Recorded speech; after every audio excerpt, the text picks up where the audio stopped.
बिस्मिल्लाहिर्रहमानिर्रहीम। अस्सलाम वालेकुम डियर स्टूडेंट्स।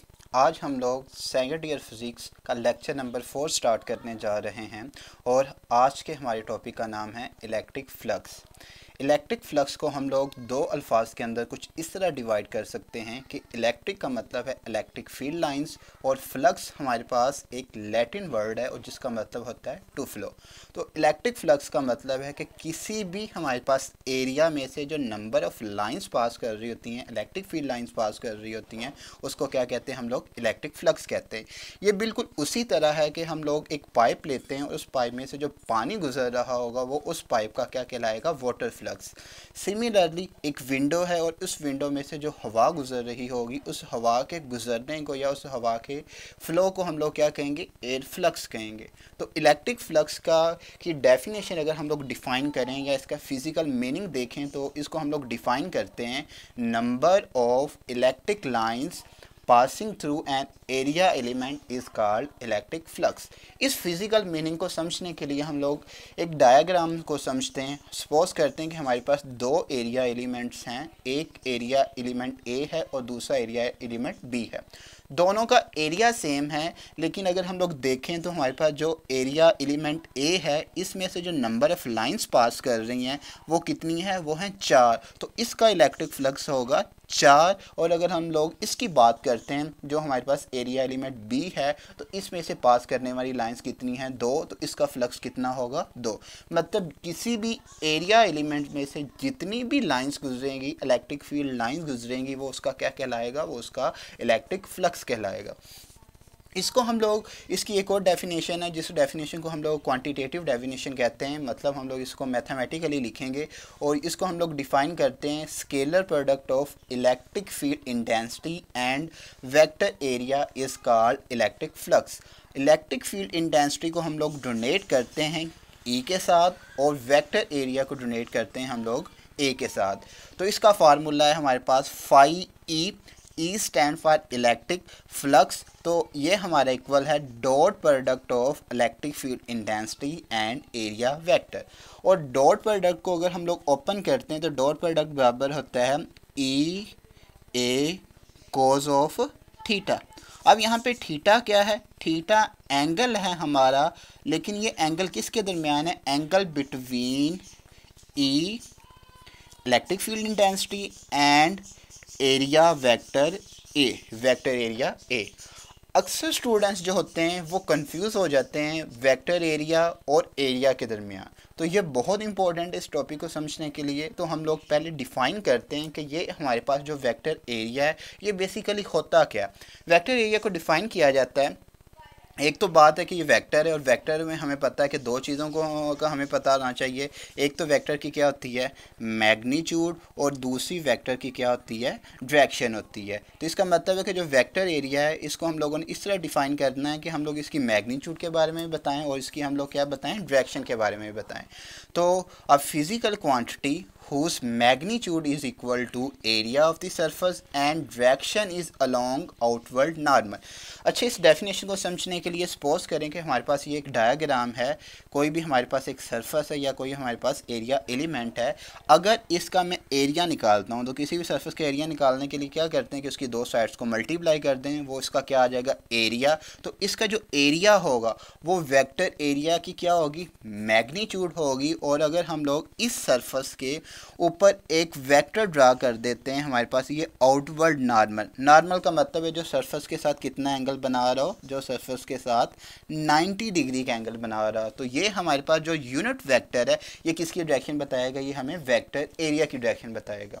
तो डेफिनेशन को रिपीट कर देता हूँ कि वेक्टर एरिया एक हमारे पास ऐसी क्वांटिटी है जिसकी मैग्नीट्यूड उस सरफेस के एरिया के बराबर है और उसकी डायरेक्शन हमेशा सरफेस के क्या होगी? नॉर्मल होगी। हमेशा सरफेस के क्या होगी? परपेंडिकुलर होगी।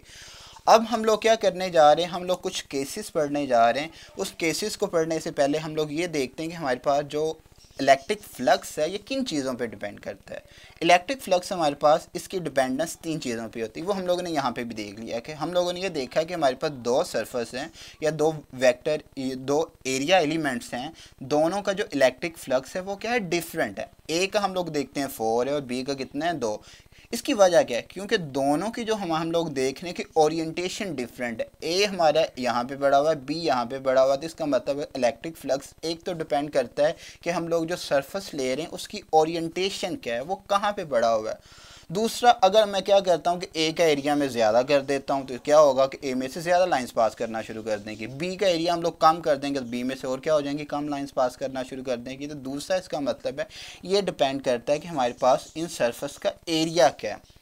तीसरा, जाहिर है कि अगर हम लोग लाइंस कम कर देंगे तो इसका एरिया जितना मर्जी ज़्यादा हो, अगर लाइंस ही कम कर देंगे तो क्या होगा, इसका फ्लक्स भी क्या हो जाएगा, कम हो जाएगा। तो ये तीसरा डिपेंड करता है number of lines passing through a surface. अब हम लोग क्या करते हैं कि अब हम लोग केसेस पढ़ते हैं कि हमारे पास वो कौन सी ओरिएंटेशन है जब हमारे पास इलेक्ट्रिक फ्लक्स मैक्सिमम होगा और वो कौन सी ओरिएंटेशन है जब फ्लक्स हमारा क्या होगा, मिनिमम होगा। तो पहला हमारे पास केस है, पहला केस हमारे पास इस तरह है कि हमारे पास फ्लक्स मैक्सिमम क्या कब होगा। तो फ्लक्स मैक्सिमम दे करने के लिए हम लोग सपोज करते हैं कि हमारे पास एक सरफेस है और उस सरफेस की ओरिएंटेशन कुछ इस तरह है। तो इस ओरिएंटेशन में अगर हम लोग देखते हैं तो ये हमारे पास सरफेस है। तो हम लोगों ने अभी देखा कि वेक्टर एरिया क्या होता है, सरफेस के हमेशा क्या होना चाहिए, परपेंडिकुलर होना चाहिए। तो ये हमारे पास ये वाली जो डायरेक्शन होगी, ये डायरेक्शन होगी हमारे पास एरिया वेक्टर की या वेक्टर एरिया की। अब यहाँ पे ये जो आपको लाइंस नज़र आ रही हैं, ये जो लाइंस हैं ये डायरेक्शन जाहिर कर रही हैं इलेक्ट्रिक फील्ड इंटेंसिटी की। तो इसमें हम लोग ये देख रहे हैं कि हमारे पास जो इलेक्ट्रिक फील्ड इंटेंसिटी है और जो वेक्टर एरिया है, दोनों की जो डायरेक्शन है वो सेम डायरेक्शन में जा रहे हैं। मतलब दोनों एक दूसरे के क्या होंगे, पैरेलल होंगे। और आपको पता है कि पैरेलल केस में एंगल किसके बराबर होता है, वो 0 डिग्री के बराबर होता है। तो यहाँ से अगर हम लोग डॉट प्रोडक्ट ओपन करते हैं तो डॉट प्रोडक्ट आ जाएगा ई ए कोस ऑफ थीटा। थीटा कितना है, थीटा 0 डिग्री है, तो यहाँ पे थीटा पुट कर दें तो आ जाएगा cos of 0 degree. Cos of 0 degree कितना होता है, 1। तो ये आ जाएगा ई ए इंटू 1। तो फ्लक्स की वैल्यू आ जाएगी हमारे पास ई ए। ये वाला जो आंसर आया ये शो करता है कि इसको मैक्सिमम फ्लक्स को शो करता है। अब यहाँ पे अगेन जो कंफ्यूजिंग चीज़ है, जहाँ पे स्टूडेंट्स कंफ्यूज हो जाते हैं, वो है एरिया वेक्टर और एरिया के। ये हमारे पास सरफेस है। तो ये देखेंगे जो सरफेस है हमारे पास ये इलेक्ट्रिक फील्ड के परपेंडिकुलर है, जबकि एरिया वेक्टर जो है वो इलेक्ट्रिक फील्ड इंटेंसिटी के क्या है, पैरेलल। तो यहाँ पे ये चीज़ लिखी हुई है कि area is held perpendicular to E. तो ये एरिया है, ये ई के क्या आ रहा है, परपेंडिकुलर आ रहा है, जबकि एरिया वेक्टर वो ई के क्या आ रहा है, पैरेलल आ रहा है। केस नंबर 2 के हमारे पास इलेक्ट्रिक फ्लक्स मिनिमम कब होगा। तो इलेक्ट्रिक फ्लक्स मिनिमम हमारे पास उस टाइम होगा जब हमारे पास सरफेस की ओरिएंटेशन कुछ इस तरह होगी। तो अगेन एरिया वेक्टर निकालना है या वेक्टर एरिया निकालना है, तो वेक्टर एरिया हमेशा सरफेस के क्या होगा, नॉर्मल होगा। तो ये किसकी डायरेक्शन आ गई, ये एरिया वेक्टर की डायरेक्शन आ गई, और ये किसकी डायरेक्शन है, ये इलेक्ट्रिक फील्ड इंटेंसिटी की डायरेक्शन है। तो अगेन डॉट प्रोडक्ट ओपन करें, ई ए कोस ऑफ थीटा।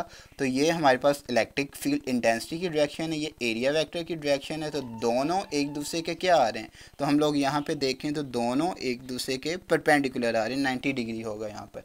तो ई ए कोस ऑफ 90 डिग्री और कोस ऑफ 90 डिग्री 0 होता है, जिसकी वजह से फ्लक्स आ जाएगा 0। और ये फ्लक्स हमारे पास क्या आ गया, मिनिमम फ्लक्स आ गया।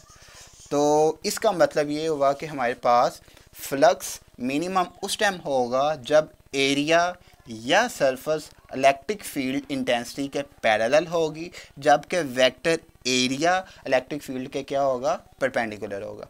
अब तीसरा अगर हम लोग केस देखते हैं तो तीसरा केस है हमारे पास कुछ इस तरह है कि एरिया जो है हमारे पास, एरिया वेक्टर या वेक्टर एरिया हमारे पास वो अब इलेक्ट्रिक फील्ड के साथ ना परपेंडिकुलर है ना ही पैरेलल है, बल्कि कुछ एंगल के साथ इंक्लाइंड है।